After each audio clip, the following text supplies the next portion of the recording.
Nakikita nyo ba kung ano yung mga nasa likod ko? Ay, grabe, ang ganda ng creation ng Lord. Dito kami sa rock formation sa Aurora. Ayan, oh, grabe, grabe, grabe, di ba? Ayan, so enjoy the creation at the moment and experience dito sa Baler, Aurora.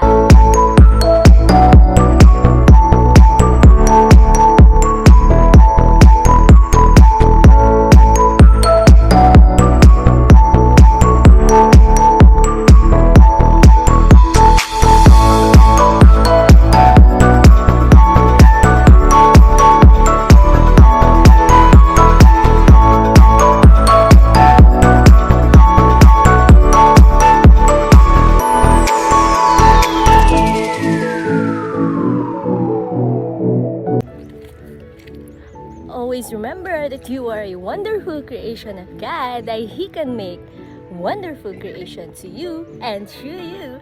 This is MS.A.